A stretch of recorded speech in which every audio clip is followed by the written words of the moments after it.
جو پیا کو بھائے اختر وہ سہانا راگ ہے، جو پیا کو بھائے اختر وہ سہانا راگ ہے، جس سے ناخوش ہو پیا وہ راگنی اچھی نہیں، جو میرے نبی کو نہ پسند آئے وہ بات ہی اچھی نہیں، جو میرے نبی کو نہ پسند کام ہو وہ کام ہی اچھا نہیں، جس سے ناخوش ہو پیا وہ راگنی اچھی نہیں۔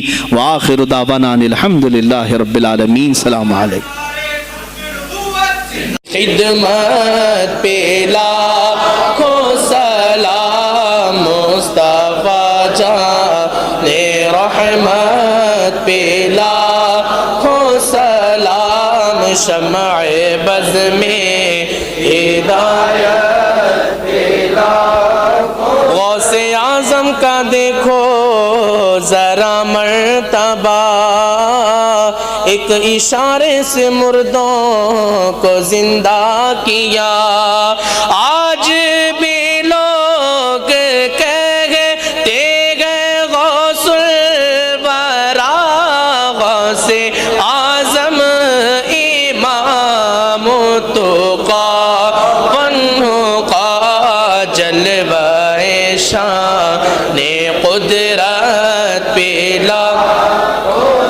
کاش محشر میں جب ان کی آمد ہو اور بھیجے سب ان کی شوکت پہ لاکھوں سلام، مجھ سے خدمت کے قدسی کا ہے ہر رضا، مجھ سے خدمت کے قدسی کا ہے ہر رضا، مصطفیٰ جان رحمت پہ لاکھوں سلام، شمع بز میں ہدایت پہ لاکھوں، وہ رضا اعلیٰ حضرت برنی کے شان ڈال دی قلب میں عظمت مصطفیٰ، جس کا سنی مناتے ہیں یوم رضا، اس امام اہل سنت پہ لاکھوں سلام، مصطفیٰ جان رحمت پہ لاکھوں سلام، شمع بز میں ہدایت پہ لاکھوں سلام، لا شرف النبی الاکرم محمد المصطفیٰ صلی اللہ علیہ وسلم وآلہ واصحابہ واولیاء ملتہ وجميع المسلمین والمسلمات الکرام۔ الفاتحہ۔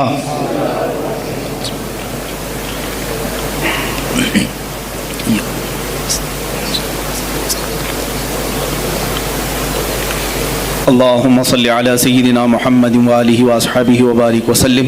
اللهم وصل وبلغ مثل ثواب ما قرأناه من القرآن الكريم، ما صليناه وما سلمناه وما هللناه وما سبحناه، وهذه هدية واصلة ورحمة نازلة وبركة شاملة منا إلى حضرة النبي الأكرم محمد المجتبى محمد المصطفى صلى الله عليه وسلم، وبوسيلته إلى جميع الأنبياء والمرسلين والصحابة والتابعين والخلفاء الراشدين، وإلى أرواح جميع أزواج رسول الله وبناته وبنيه، وإلى أرواح جميع الشهداء والنجباء والنقباء وأولياء الله الصالحين، وإلى أرواح أئمة المجتهدين وجميع المؤمنين والمؤمنات وعامة المسلمين والمسلمات الأحياء منهم والأموات، خاصة إلى روح سيدنا وسندنا وشيخنا وقطبنا سيدي عبد القادر الجيلاني قدس الله سره الشريف.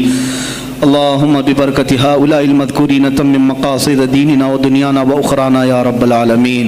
اللهم حصل مرادنا واقض حاجاتنا يا قاضي الحاجات، واشف مرضانا ومرضى المسلمين، وارحم موتانا وموتى المسلمين. الہ العالمین، ہمارے اس جلسہ پاک کو اپنی بارگاہ میں شرف قبولیت عطا فرما. جتنے حاضرین ہیں سب کی حاضری کو اپنے گناہوں کا کفارہ بنا دے، ہماری نجات کا ذریعہ بنا دے. اے اللہ، محبوب سبحانی سلطان الاولیاء غوث العظم عبد القادر جیلانی رضی اللہ تعالیٰ عنہ کے فیوز و برکات ہم سب کے سینوں پر نازل فرما. مولا ان کی نسبت آخری دم تک ہمارے ساتھ قائم فرما. اے اللہ، ہم سب یہاں پر تیرے دربار میں حاضر ہیں، کھڑے ہیں، ہم سب کو بری شرارتوں سے محفوظ فرما، نفس امارہ کی بدکاریوں سے بچا، شیطانی وساوس سے بچا۔ اے اللہ ہم سب کو صراط مستقیم پر چلا۔ خلاق العالمین ہماری یہ جو کچھ بھی زندگی گناہوں کی نظر ہو گئی ہے، ہم سب کو پاک و صاف کر کے تیرے حبیب پاک کی عظمت پر پہرا دینے والی بنا دے۔ اے الہ العالمین ہم نسبت میں قادری ہیں مولا، قادری کر، قادری رکھ، قادریوں میں اٹھا۔ قدر عبد القادر قدرت نما کے واسطے، قدر عبد القادر قدرت نما کے واسطے مولا دنیا میں بھی ان کے غلاموں میں شامل رکھ، قیامت میں ان کی مریدوں میں حشر فرما۔ اے رب ذوالجلال احسن الخالقین ہماری اس فاتحہ کا ثواب آج خصوصاً بالخصوص امیر المجاہدین حضرت علامہ خادم حسین رضوی رحمۃ اللہ علیہ کی روح کو نظر قبول فرما مولا، ان کا نعم البدل امت کو عطا فرما۔ اے رب ذوالجلال ہم میں کوئی مرد مجاہد پیدا کر، اے اللہ ہم میں کوئی مرد مجاہد پیدا کر کہ ہماری بزدلیاں دور ہو جائیں مولا، ہماری خانقاہوں کو صحیح فرما دے، ہمارے علماء کے سینوں کو ایمان سے بھر دے مولا، ان کی زبانوں میں قوت عطا کر مولا، سب کو ایمان پہ استقامت عطا فرما مولا، ان بچوں کو غازیان اسلام بنا دے، تیرے حبیب پاک پر مر مٹنے والا نفس عطا فرما۔ الہ العالمین ہم سب کو آخری سانس تک تیرے نبی سے وفا کرنے کی زندگی عطا مولا، ہم سب کو بے وفائی سے بچا لے مولا، ہم سب کو بے وفائی سے بچا لے، اے اللہ ہم سب کو بے وفائی سے بچا لے۔ الہ العالمین تیرے حبیب پاک کا واسطہ ہم سب کو ہر طرح کے کفار و مشرکین کے شر و فساد سے محفوظ کرو، اسلام و سنیت کا بول بالا فرما، کفر و شرک کا منہ کالا فرما۔ ان اللہ و ملائکتہ یصلون علی النبی یا ایھا الذین آمنوا صلوا علیہ وسلموا تسلیما۔ اللهم صل على سيدنا مولانا محمد معدن الجود والكرم وآله وأصحابه الكرام ابنه الكريم وآله وسلم۔ سبحان ربك رب العزة عما يصفون وسلام على المرسلين والحمد لله رب العالمين۔ جب دمیں واپسی ہو یا اللہ، جب دمیں واپسی ہو یا اللہ، لب پہ جاری ہو بس لا الہ الا اللہ محمد رسول اللہ صلی اللہ علیہ وسلم۔